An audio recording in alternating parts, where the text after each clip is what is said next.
26장. 코라진 근처에서 문둥병자를 고쳐주시다. 오늘 아침채 밝아 오기 전부터 어떤 불쌍한 문둥병자가 완전한 사진과 같이 명확하게 내 영적인 눈에 나타났다.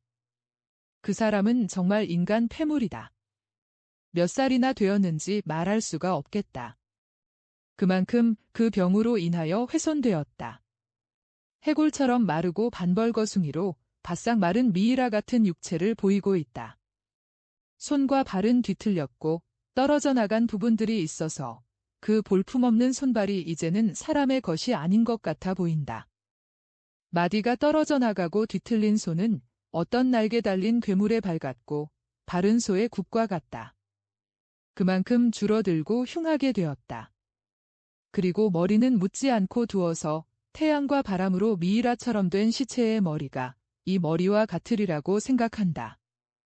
여기저기 몇 군데 머리털 뭉치가 머리로 인하여 거칠어진 것 같이 누르스름하고 딱딱해진 피부에 달라붙어 있고 눈은 겨우 반쯤 떠져 있고 움푹 들어갔으며 입술과 코는 벌써 병이 갉아먹어서 연골이 드러나 있고 잇몸과 귀는 보기 흉한 잇몸과 외이의 흔적에 지나지 않는다. 그리고 이 모든 것 위에 어떤 고령토같이 누런 주름투성이의 피부가 덮여 있는데 그 밑에서는 뼈가 뚫고 나오는 것 같다.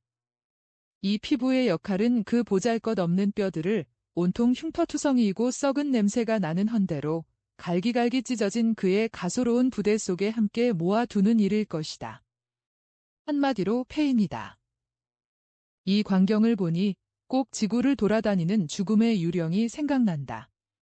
이 죽음의 유령의 해골은 주름투성이에 누렇게 뜬 피부가 덮여 있고 온통 누더기로 된 더러운 망토를 두르고 있다. 이 문둥병자는 죽음의 유령이 들고 있는 낫은 들고 있지 않지만 어떤 나무에서 찢어냈을 것이 틀림없는 마디가 많은 지팡이를 들고 있다. 그 사람은 어떤 인가에서도 멀리 떨어져 있는 한 동굴 어귀에 있다. 진짜 굴 같은 것이어서 어떻게나 퇴락했는지 그것이 원래 무덤이었는지 나무꾼들 오두막집이었는지 또는 어떤 허물어진 집의 잔해인지 말할 수 없을 지경이다. 그는 그가 사는 동굴에서 100m 이상 떨어져 있는 한 길 쪽을 바라보고 있는데 그 길은 사람이 많이 다니는 길로 먼지가 많이 나고 아직 햇빛을 받고 있다. 길에는 아무도 없다. 눈 닿는 데까지 해와 먼지와 적막뿐이다. 서북 쪽으로 올라가서 훨씬 더 멀리 떨어진 곳에는 마을이나 도시가 있는 것 같다. 적어도 1km 되는 곳에 첫 번째 집들이 보인다. 문둥병자는 바라보다가 한숨을 쉰다.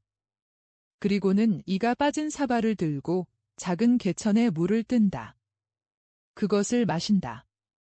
그리고 동굴 뒤쪽에 가시덤불이 엉겨 있는 곳으로 들어가 몸을 구부리고 땅에서 야생 무울을 뽑는다. 개천으로 돌아와 개천에 얼마 안 되는 물로 무에 묻어있는 제일 큰 흙덩어리를 씻어내고 손가락 마디가 떨어져 나간 손으로 힘들게 입에까지 가져다가 천천히 먹는다. 그 야생 무들은 나무처럼 단단한 모양이어서 씹기가 어려운 모양이다. 물을 여러 모금 마시는데도 무에 침만 많이 바를 뿐 넘기지를 못한다. 아벨, 어디 있나? 하고 외치는 목소리가 들린다. 문둥병자는 몸을 움직이고 입술에는 미소 비슷한 것이 떠오른다. 그러나 그 입술이 어떻게나 쏠렸는지 미소를 지으려고 해보는 것이 흉하게만 보인다.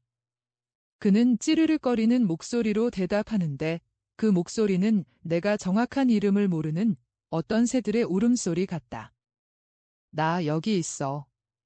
난 자네가 오리라고 생각하지 않고 있었어. 난 자네가 무슨 불행한 일을 당했나 보다고 생각하고 슬펐었네.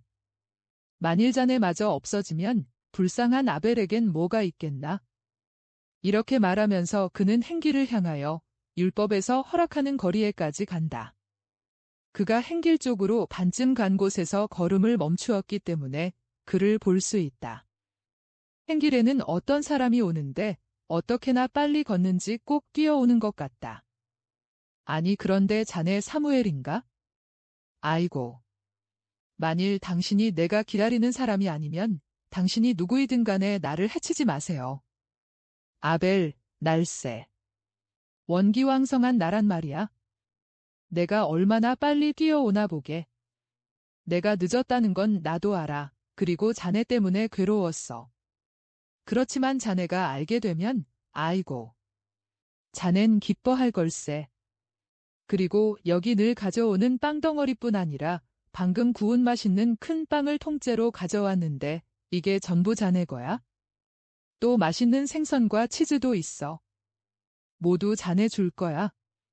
가엾은 친구, 나는 자네에게 한층 더 큰 잔치에 갈 준비를 시키기 위해서 자네가 잘 먹기를 바라네. 그렇지만 자네가 어떻게 돈이 이렇게 많은가? 난 알 수가 없네. 조금 후에 말해줄게. 그리고 원기왕성하고 말이야. 이제 자네 같지가 않단 말이야. 이걸 알란 말이야. 난 가파르나움에는 성인이신 저 선생님이 계시다는 걸 알았어. 그래서 갔지? 거기 서 있어. 더 오지 마. 난 오염돼 있단 말이야. 아, 상관없어. 난 이제 아무것도 무섭지 않아. 바로 예수께서 고쳐주시고 잘 대우하여 주신 저 불쌍한 꼭추였던 그 사람이 사실 빠른 걸음으로 문둥병자에게서 몇 발걸음 되는 데까지 온 것이다. 그는 걸어오면서 말하였고 행복스럽게 웃는다. 그러나 문둥병자는 또 말한다. 제발 거기 서 있으란 말이야. 만일 누가 자네를 보면 걸음을 멈추네. 보게, 여기 먹을 것을 놓아두네. 내가 말하는 동안에 먹게. 그는 꾸러미를 큰 돌에 내려놓고 펼친다. 그런 다음 몇 걸음 물러난다. 그동안 문둥병자는 앞으로 다가와서 평소에 먹어보지 못한 호화로운 식사에 달려든다. 아이고, 이렇게 맛있는 것을 먹는 것은 정말 오래간만이야. 참 맛있다.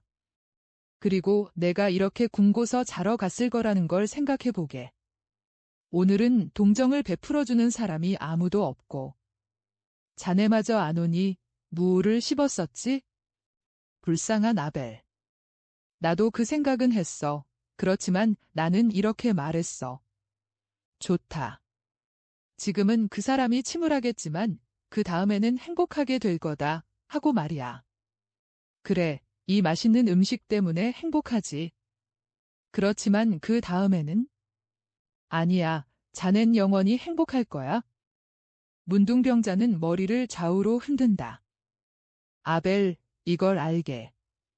자네가 믿음을 가질 수 있으면 행복해질 걸세. 그렇지만 누구를 믿으라는 거야? 선생님을. 나를 고쳐주신 선생님을 믿으란 말이야. 그렇지만 나는 문둥병자이고 그것도 아주 중증세인데 어떻게 그분이 나를 고칠 수가 있다는 거야? 오, 그분은 고치실 수 있어?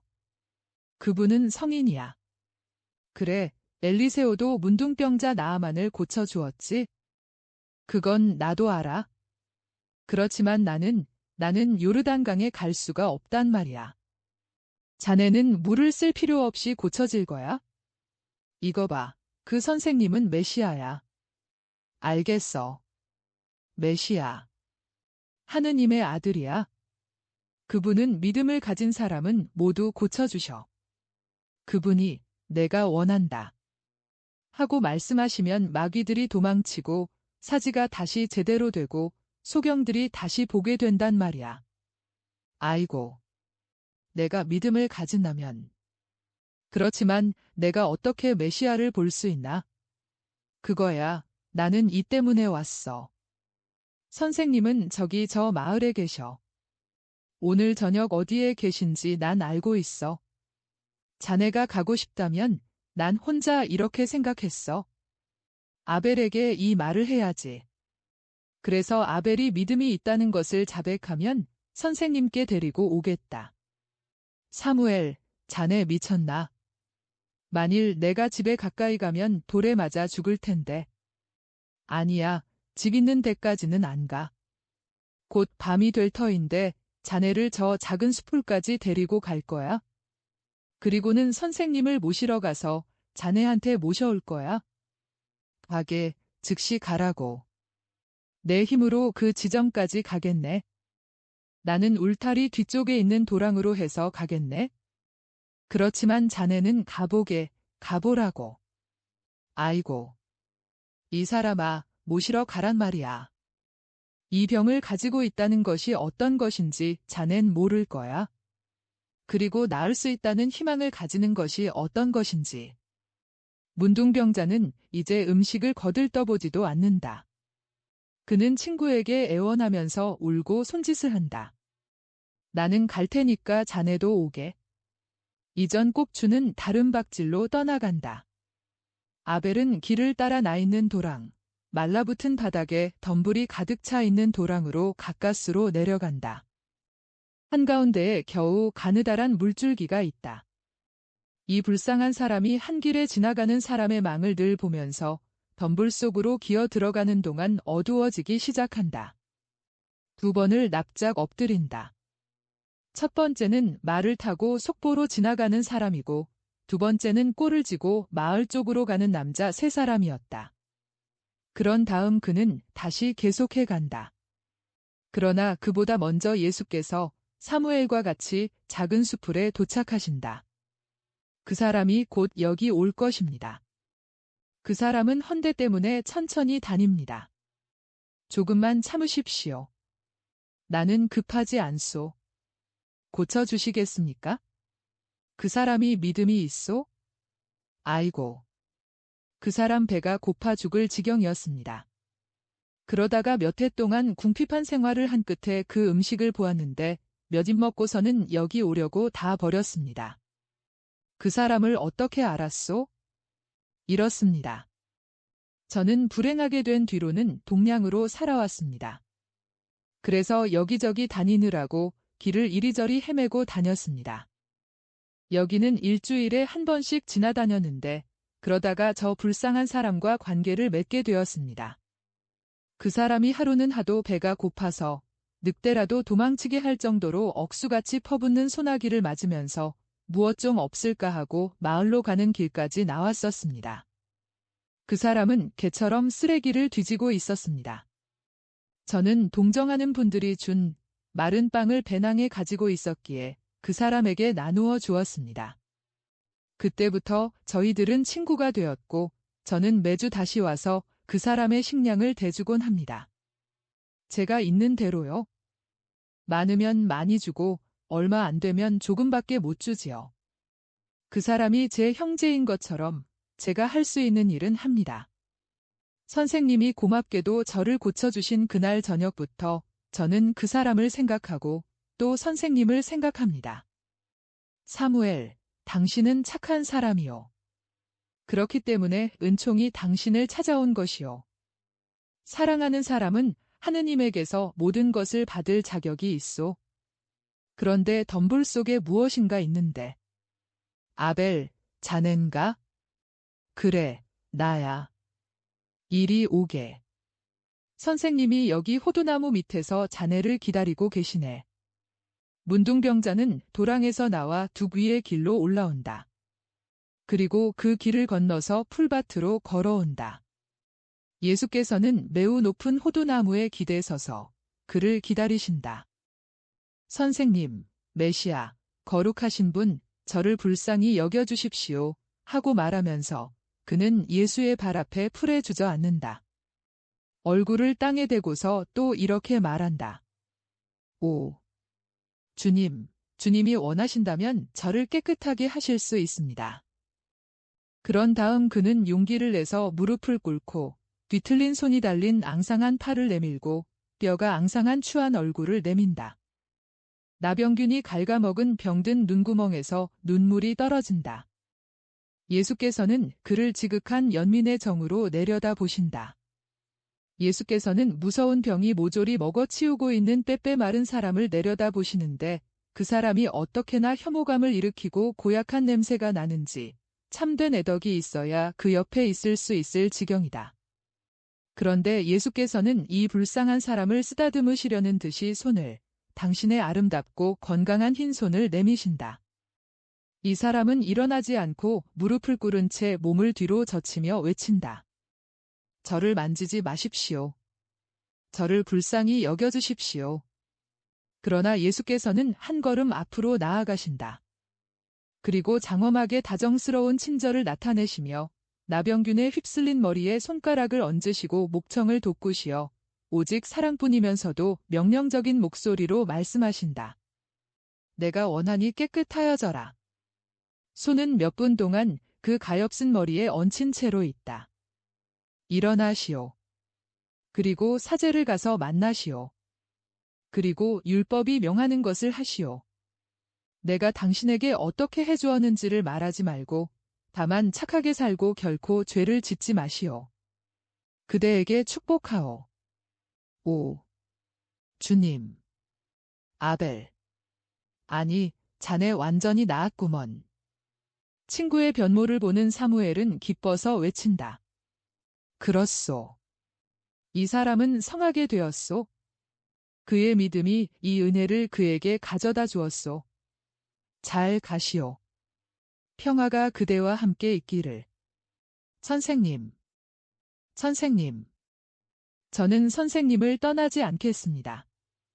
선생님을 떠날 수가 없습니다. 율법이 명하는 것을 하시오. 그런 다음 다시 만납시다. 다시 한번 내 축복이 그대 위에 내리기를 바라오. 예수께서는 사무엘에게 남아있으라는 손짓을 하시면서 떠나가신다. 그리고 두 친구는 그 불행한 은신처에 마지막으로 머무르려고 상현 달빛을 받으며 동굴로 돌아가는 동안 기쁨의 눈물을 흘린다. 27장. 가파르나움의 베드로의 집에서 반신불수를 고쳐주시다. 같은 날인 1944년 11월 9일. 조금 뒤에 겟네사렛 호수의 물가가 보이고 호숫가에 끌어올린 고기잡이 배들이 보인다. 거기에는 베드로와 안드레아가 배에 기대 서서 일꾼들이 가져온 그물들을 손질하고 있다. 그 그물들은 일꾼들이 지저분한 것을 호수에 털어버렸지만 물이 뚝뚝 떨어지고 있다.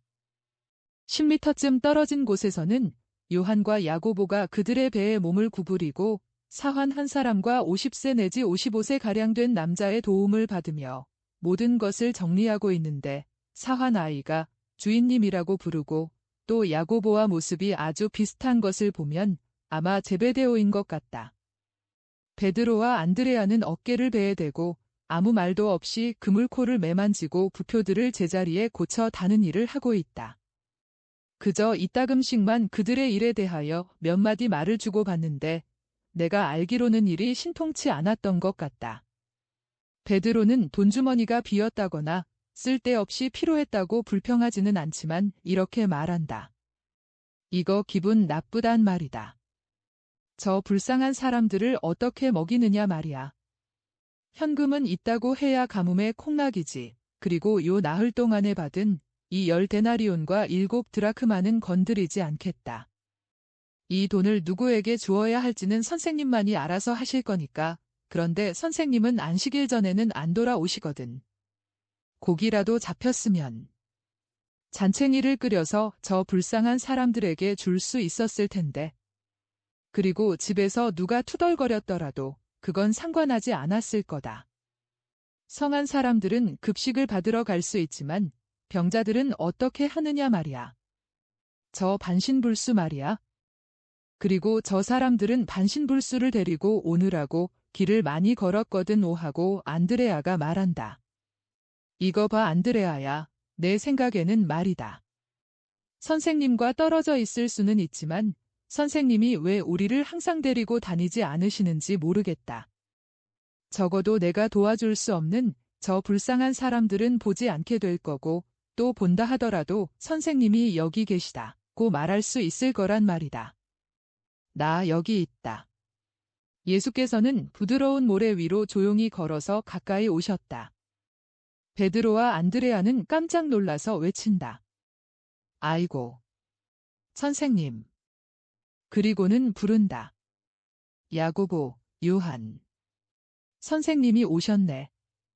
어서 오게. 두 사람은 달려온다. 그리고 모두가 예수를 바짝 에워싼다. 어떤 사람은 예수의 옷에 입맞춤하고 어떤 사람은 손에 입맞춤한다. 그리고 요한은 예수의 허리를 껴안고 머리를 예수의 가슴에 기대기까지 한다. 예수께서는 요한의 머리에 입맞춤하신다. 무슨 이야기들을 하고 있었느냐? 선생님, 선생님이 여기 계셨으면 좋았을 텐데 하고 말하고 있었습니다. 왜들 그랬느냐? 선생님을 뵙고 선생님을 뵙는 기쁨을 누리기 위해서 그랬고 또 가난한 사람들과 병자들을 위해서도 그랬습니다. 저 사람들은 이틀 전부터 또 그 이상도 기다리고 있습니다. 저는 할 수 있는 데까지 다 했습니다. 저기 아무것도 심지 않은 밭 가운데 있는 저 오두막집이 보이지요. 그 사람들을 거기에 있으라고 했습니다. 그곳은 배를 손보는 사람들이 배 고치는 일을 하는 곳입니다. 저는 반신불수 한 사람과 열이 많은 남자 한 사람, 그리고 엄마 품에서 죽어가는 어린아이를 그곳에 머무르게 했습니다. 선생님을 찾아가라고 보낼 수가 없었거든요. 잘했다. 그러나 그 사람들과 그 사람들을 데려온 사람들을 어떻게 도와줄 수 있었느냐? 그 사람들은 가난한 사람들이라면서. 그러면요. 부자들은 마차와 말이 있습니다. 그렇지만 가난한 사람들은 다리밖에 없습니다. 저 사람들은 선생님을 찾아가기에는 너무나 좋지 못한 상태에 있습니다. 저는 할 수 있는 데까지 했습니다. 보십시오. 여기 제가 받은 현금이 있습니다. 선생님이 맡으십시오. 베드로야, 내가 직접 주어도 되었을 걸 그랬다. 물론이다. 베드로야, 나 때문에 내가 비난을 듣고 지치고 했으니 안 되었구나. 아니올시다. 주님. 그 때문에 걱정하지 마십시오. 저는 아무렇지 않습니다. 다만 자선을 더 베풀 수 없었던 것이 슬플 뿐입니다. 그렇지만 정말이지, 저도 그렇고 다른 사람들도 그렇고 모두가 최선을 다했습니다. 안다. 내가 헛수고를 했다는 것도 안다. 그러나 음식은 없었다 하더라도 사랑은 남아있다. 살아있고 활발하고 하느님의 눈으로 볼 때 거룩한 사랑이 말이다. 어린이들이 선생님이다. 선생님이야. 예수님이 오셨다. 예수님이 오셨어 하고 외치면서 달려온다. 그들이 예수께 매달리니 예수께서는 제자들에게 말씀하시면서 그들을 쓰다듬어 주신다. 시몬아, 나는 내 집으로 돌아가겠다. 너와 다른 사람들은 내가 왔다고 말하여라. 그리고 병자들을 데려오너라. 제자들은 빨리 여러 방향으로 간다. 그러나 예수께서 오셨다는 것은 어린이들 덕택으로 가파르나움 전체가 알고 있다. 어린이들은 벌통에서 나와 꽃을 찾아가는 벌들과 같다. 그런데 이 경우에는 그 꽃들이 집과 길거리와 광장들이다. 어린이들은 좋아라고 왔다 갔다 하면서 엄마와 지나가는 사람들과 햇볕을 쬐고 있는 노인들에게 소식을 알리고는 다시 와서 그들을 사랑하는 분이 또 쓰다듬어 주기를 기다린다. 그 중에서 담대한 한 어린이는 예수께 이렇게 말한다. 예수님, 오늘은 우리들한테만 말해줘요. 우린 선생님이 좋아요. 그리고 우린 어른들보다 더 착해요. 예수께서는 어린 심리학자에게 미소를 지으시면서 약속하신다. 너희들한테만 말해주마. 그리고는 평화와 인사를 하신다. 평화가 이 집에 있기를. 사람들이 뒤에 있는 방으로 물려온다. 그 방은 그물, 밧줄, 바구니, 노, 돛, 식량을 넣어두는 방이다. 베드로가 그 방을 예수님더러 쓰시라고 하였다는 것을 알 수 있다. 베드로는 자리를 내느라고 모든 것을 한 구석으로 몰아놓았다. 그 방에서는 호수가 보이지 않고 그저 물결이 가볍게 철썩거리는 소리가 들릴 뿐이다. 그 대신에 정원의 푸르스름한 낮은 담과 늙은 포도나무와 잎이 무성한 무화과나무가 보인다. 사람들이 방에서 넘쳐 정원으로, 정원에서 길로 나가서 행길에까지 몰려 있다. 예수께서는 말씀을 시작하신다. 앞줄에는 위압적인 태도와 그들에 대하여 서민들이 가지게 되는 두려움 덕택으로 자리를 차지한 사람들이 있는데 그것은 지위가 높은 5 사람이다. 넓은 겉옷하며 호화로운 옷하며 교만한 태도하며 그 모든 것으로 보아 그들이 바리사이파 사람들과 학자들이라는 것을 알 수 있다. 그러나 예수께서는 당신 둘레에 꼭 어린이들을 두고자 하신다. 순진한 작은 얼굴들과 맑은 눈을 가지고 천사 같은 미소를 짓는 어린이들이 빙 둘러 앉아서 예수님을 보려고 얼굴을 쳐들고 있다. 예수께서는 말씀을 하신다. 말씀하시면서 당신 발 앞에 앉아서 팔짱을 끼고 머리를 당신 무릎에 기대고 있는 꼬마의 곱슬곱슬한 머리를 가끔 쓰다듬으신다. 예수께서는 그물과 바구니를 많이 싸다 놓은 더미에 올라 앉아 말씀하신다. 나의 사랑하는 이는 정원 가운데에서 향기를 만끽하고 백합꽃을 꺾으려고 향기 가득한 화단이 있는 그의 정원으로 내려왔네. 그이는 백합꽃 향기를 만끽하네. 이것은 이스라엘의 메시아인 나의 조상 다윗의 아들 솔로몬이 한 말입니다. 내 정원, 하느님께서 창조하신 천사들이라는 꽃이 만발하여 있는 하늘의 정원보다 더 아름답고 하느님께 더 어울리는 정원이 어디 있습니까? 그러나 그렇지 않습니다. 하느님의 외아들이여, 사람의 아들인 내가 원한 것은 다른 정원입니다. 사람의 아들이라고 한 것은 내가 사람을 위하여 육체를 가지고 났기 때문인데 육체를 가지고 나지 않으면 사람이 육체로 지은 죄를 대속할 수가 없을 것입니다. 만일 하느님의 아들들인 아담의 아들들이 벌통에서 나오는 귀여운 벌들과 같이 지상낙원에서 퍼져나와서 모두가 천국에 가기로 운명 지어져 있는 성인들의 무리를 이 세상에 가득 채웠더라면 이 정원도 하늘의 정원보다 그리 못하지도 않았을 것입니다. 그러나 원수가 아담의 마음에 찔레나무와 가시나무의 씨를 뿌렸고 거기에서 찔레나무와 가시나무가 땅에 퍼졌습니다. 이제는 정원이 아니라 열병이 들어있고 뱀이 살고 있는 황량하고 잔인한 수풀이 되었습니다. 그러나 아버지께서 사랑하시는 아들은 만몬이 지배하는 이 세상에 아직 정원을 하나 가지고 있습니다. 그의 천상 음식, 즉 사랑과 순결을 배불리 먹을 정원이 있고 그에게 소중한 백합꽃을 딸 화단이 있습니다. 유욕과 탐욕과 교만의 때가 없는 정원이요, 화단입니다. 이 어린이들이 바로 그 정원과 화단입니다. 이 어린이들이 내 백합꽃입니다. 그러면서 예수께서는 주의를 기울이고 쳐다보는 빙 둘러앉은 머리 위로 손을 스치게 하시며 할 수 있는 대로 많은 어린이들을 쓰다듬어 주신다. 다만 한 번 어린이들의 머리를 스치시는데 그들은 기뻐서 환하게 웃는다.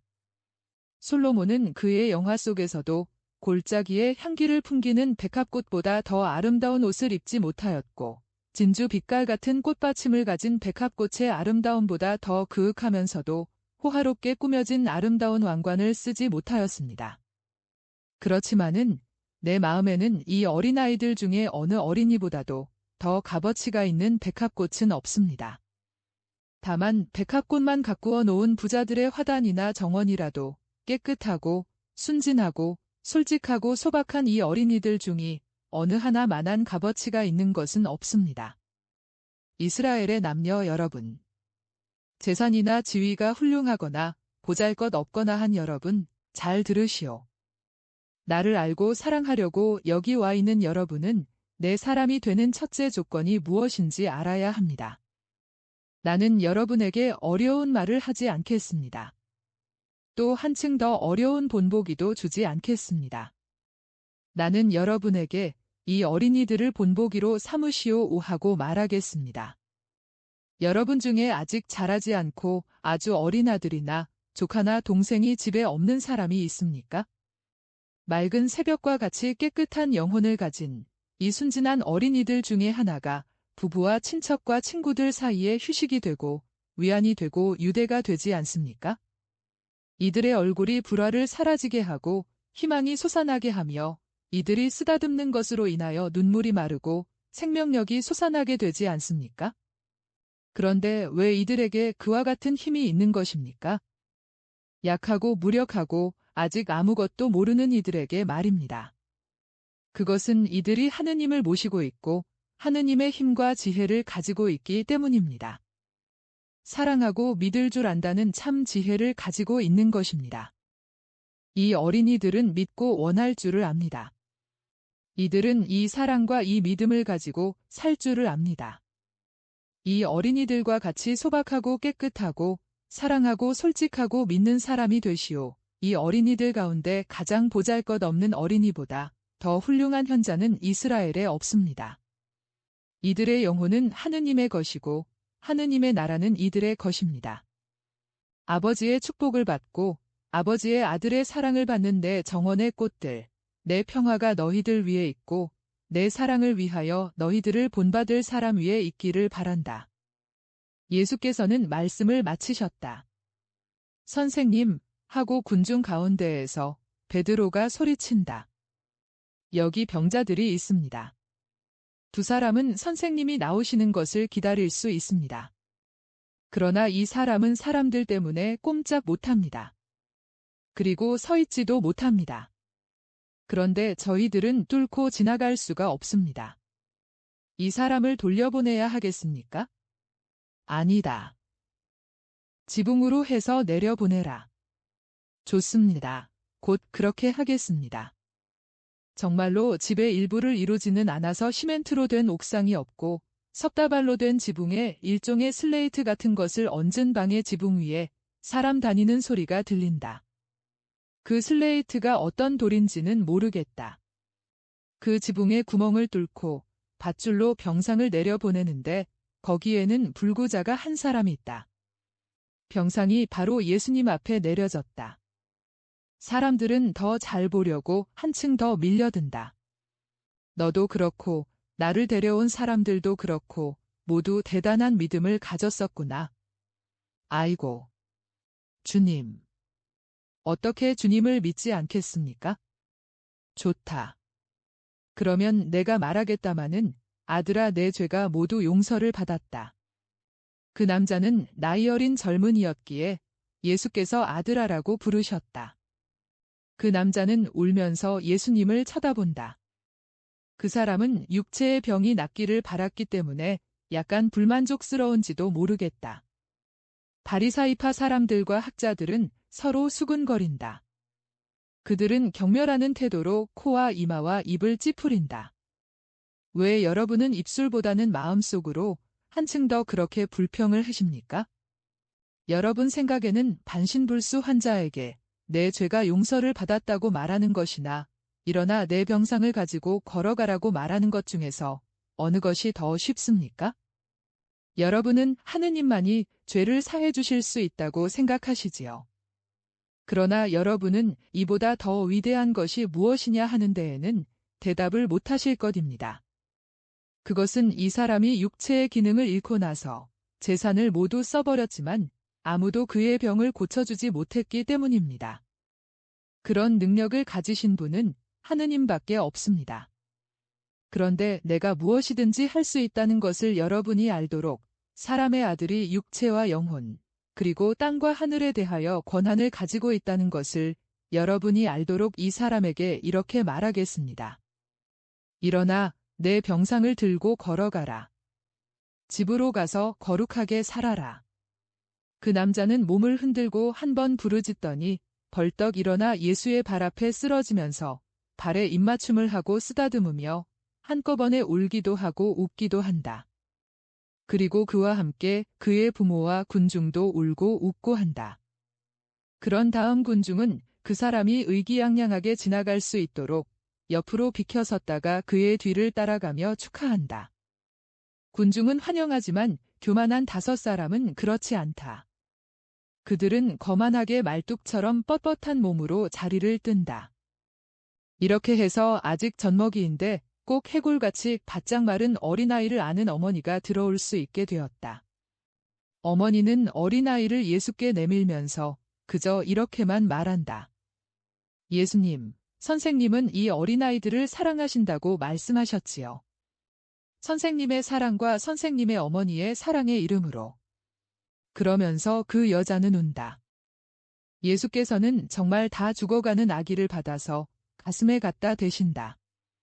그리고 작은 얼굴은 밀랍같이 하얗고 입술은 자주색으로 변하였고 눈꺼풀은 벌써 감겨진 어린아이를 당신 입에 갖다 댄 채로 잠시 계신다. 한동안 그대로 계신다. 그러다가 아이를 당신의 황금색 수염에서 떼어놓으시니 작은 얼굴은 볼그레해졌고 작은 입에는 어린아이다운 미소가 살짝 지어진다. 그의 눈은 또릿또릿해져서 신기한 듯이 주위를 빙 둘러본다. 처음에는 오그라들었던 그의 손이 예수의 머리와 수염을 가지고 장난한다. 예수께서는 웃고 계신다. 아이고, 내 아들아 하고 엄마는 몹시 기뻐서 부르짖는다. 받아 가지고 가서 행복하고 착하게 사시오. 그리고 여인이 다시 살아난 아기를 받아서 품에 꼭 껴안으니 아기는 음식에 대한 그의 권리를 즉시 행사해서 옷깃을 찾아 젖히고는 좋아하며 꿀떡꿀떡 젖을 먹는다. 예수께서는 축복하시며 지나가신다. 예수께서는 고열에 시달리는 병자가 있는 문간으로 가신다. 선생님, 자비를 베푸십시오.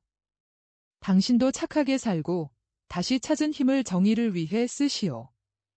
예수께서는 그를 쓰다듬어 주시고 나가신다. 예수께서 호숫가로 가시는데 많은 사람이 혹은 따라오고 혹은 앞서가며 찬미하고 간청한다. 저희들은 선생님 말씀을 듣지 못했습니다. 들어갈 수가 없었습니다. 저희들에게도 말씀해 주십시오. 예수께서는 그렇게 하겠다는 표를 하신다. 그런데 군중이 죄어서 숨이 막힐 지경이므로 베드로의 배에 오르신다. 그것도 부족하다. 사람들이 배의 걸상에까지 예수를 따라오기 때문이다. 배를 바다에 띄우고 호숫가에서 조금 떼어놓아라. 여기서 환상이 끝난다. 28장 기적적인 고기잡이. 환상이 시작될 때에 예수께서는 이런 말씀을 하고 계셨다. 봄에 꽃이 만발할 때에는 농부들이 좋아서 열매가 많이 열겠구나 하고 말합니다. 이 희망으로 그의 마음은 매우 기쁩니다. 그러나 봄에서 가을까지 꽃이 피는 달에서 열매가 익는 달까지는 얼마나 많은 세월과 얼마나 많은 바람과 비와 햇볕과 돌풍이 지나가야 합니까? 그리고 또 전쟁이나 세도가들의 흉포가 있을 수도 있고 초목이 병들고 농부들이 병이 날 수도 있습니다. 그러면 나무 밑둥을 노출시키거나 북주거나 하지 못하게 되고 물도 못 주고 어린 나무에 지주를 세워주지도 못하고 김도 매주지 못하게 될 것입니다. 많은 열매를 거둘 수 있으리라고 기대하였던 나무가 오그라들거나 아주 죽어버리거나 열매가 떨어지거나 합니다. 여러분은 나를 따르고 나를 사랑하십니다. 여러분은 봄날의 초목들과 같이 착한 의향과 다정한 감정으로 몸을 치장하십니다. 정말이지 내 사도직이 시작되는 지금에는 이스라엘 백성이 빛나는 과월절이 기는 3월 말경에서 4월 초 니산달에 온화한 우리 들판과도 같습니다. 그러나 잘 들으시오. 여러분은 사탄이 와서 여러분을 가뭄으로 마르는 것과 같이 그의 샘이 많은 입김으로 여러분을 말리는 것을 보게 될 것입니다. 그리고 세속은 그 얼음같이 찬 바람으로 여러분의 꽃을 얼릴 것입니다. 또 질풍과 같은 정열과 실증이 장마비처럼 끈질기게 올 것입니다. 나의 원수들과 여러분의 원수들이 와서 하느님을 통하여 꽃처럼 활짝 피었던 갈망의 열매를 모두 못쓰게 만들어 놓을 것입니다. 내가 이렇게 경고를 하는 것은 내가 알기 때문입니다. 그러나 내가 병든 농부로서 아니 병든 것 이상으로 죽어서 여러분에게 말을 하지 못하고 기적을 행하지 못하게 되면 모든 것이 쓸데없이 되겠습니까? 그렇지 않습니다. 내 때가 계속되는 동안에는 내가 씨를 뿌리고 가꿉니다. 그런 다음에 여러분이 단단히 조심만 하면 여러분에게서 그것이 자라고 있고 할 것입니다. 요나의 아들 시몬의 집에 있는 저 무화과 나무를 보시오. 저 나무를 심은 사람은 옳고 알맞은 자리를 찾아내지 못하였습니다. 북향으로 된 축축한 담 근처에 심었기 때문에 만일 저 무화과 나무가 살기 위하여 스스로를 보호하려고 하지 않았더라면 죽었을 것입니다. 그런데 저 나무는 태양별과 빛을 찾았습니다. 그래서 지금 저렇게 구부러지기는 하였지만 든든하고 자랑스럽게 서서 새벽부터 햇볕을 마셔가지고 그것으로 수액을 만들어서 대단히 단 수백 수천 개의 열매를 익혀냅니다. 저 무화과나무는 저 혼자서 자신을 지켰습니다.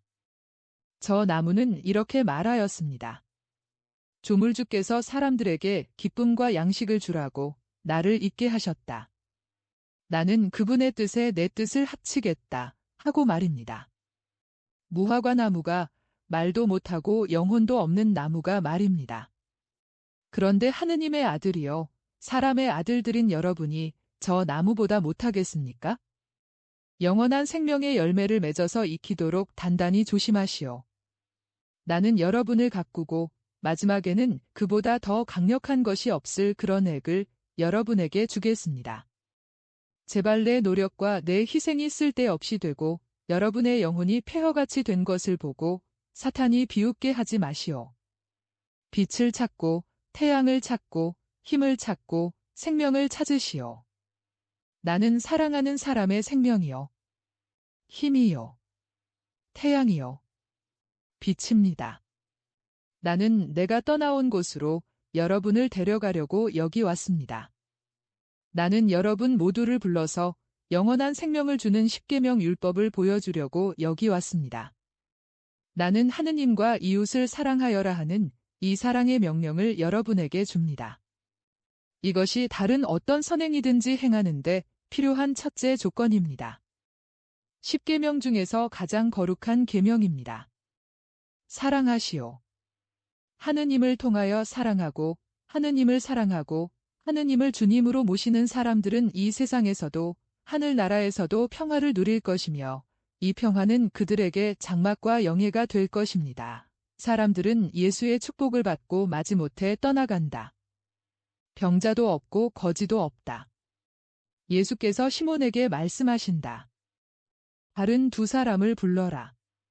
그물 치러 호수로 나가자. 선생님, 저는 밤새껏 팔이 끊어져라 하고 그물을 치고 올리고 했지만 아무것도 잡지 못했습니다. 고기가 밑바닥으로 내려갔는지 어디 갔는지 모르겠습니다. 베드로야, 내가 시키는 대로 하여라. 너를 사랑하는 이의 말을 항상 따르도록 하여라. 선생님의 말씀에 경의를 표하기 위해서 시키는 대로 하겠습니다. 그리고는 조수들을 큰 소리로 부르고 야고보와 요한도 부른다. 고기잡이 가세. 선생님께서 시키시네. 그리고 호숫가에서 멀어져 가는데 예수께 이렇게 말한다. 그렇지만 선생님, 정말이지 지금은 좋은 시간이 아닙니다. 이 시간에는 고기들이 어디 가서 쉬고 있는지 모르거든요. 이물, 곧 뱃머리에 앉아 계신 예수께서는 빙그레 웃으시면서 말씀을 안 하신다. 그들은 호수 위에 반원을 그리며 나아가다가 그물을 친다. 몇 분 동안을 기다리니까 배가 이상하게 흔들린다. 배가 이상하게 흔들린다고 한 것은 벌써 수평선 위에 높이 올라온 태양 밑에 호수가 거울같이 잔잔하기 때문이다. 아니, 선생님, 고기들인데요, 하고 베드로가 눈이 휘둥그레져서 말한다. 예수께서는 빙그레 웃으시며 말씀이 없다. 끌어올려라. 끌어올려, 하고 베드로가 조수들에게 명령한다. 그러나 배가 그물 있는 쪽으로 기운다. 이봐. 야고보. 요한. 빨리 오게. 노를 저어서 빨리 오라고. 그들이 급히 왔고 뱃사람들이 힘쓴 덕택으로 고기를 상하게 하지 않고 그물을 끌어올리게 되었다. 배들이 호숫가에 와 닿는다. 두 배가 꼭 붙어 있다. 한 바구니, 두 바구니, 다섯 바구니, 열 바구니, 바구니들에는 깜짝 놀라게 하는 고기가 가득가득 담겼는데 그물 안에는 팔딱팔딱 뛰는 고기가 아직도 엄청나게 많이 있다. 살아있는 은빛깔 고기와 청동색 고기들이 죽음을 면하고 빠져나가려고 심하게 요동을 친다.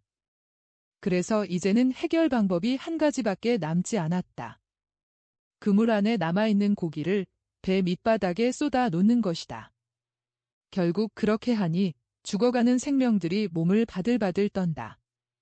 어부들의 발은 이 너무 많은 고기 속으로 발목 위에까지 파묻히고 배들은 지나친 짐으로 인하여 흘수선 위에까지 잠긴다. 무트로. 방향을 바꿔라. 돛을 한껏 올려라. 밑바닥을 조심해라. 부딪히는 걸 막게 삿대를 준비해라. 배가 너무 무겁다. 배의 조종이 계속되는 동안에는 베드로가 깊은 생각을 하지 못한다. 그러나 배에서 내리자 눈이 떠지고 깨닫게 된다. 그는 겁이 덜컥 났다. 선생님, 주님, 제게서 멀리 떠나십시오. 저는 죄인입니다. 저는 선생님 곁에 있을 자격이 없습니다. 그는 축축한 모래 위에 무릎을 꿇고 있다. 예수께서는 그를 내려다보시며 빙그레 웃으신다. 일어나라. 그리고 나를 따라오너라. 이제 다시는 너를 놓아주지 않겠다. 이제부터는 내가 사람을 납는 어부가 될 것이고 또 너와 함께 여기 있는 내 동료들도 그렇게 될 것이다. 이제는 아무것도 두려워하지 말아라. 내가 너희들을 부른다. 오너라. 주님, 곧 따라가겠습니다. 너희들은 배를 돌보고 모든 것을 제베데오와 내 처남에게 가져가라. 자, 우리 모두 예수님의 사람입니다. 이렇게 선택해 주신 데 대해 영원하신 분을 찬미합니다. 여기서 환상이 끝난다.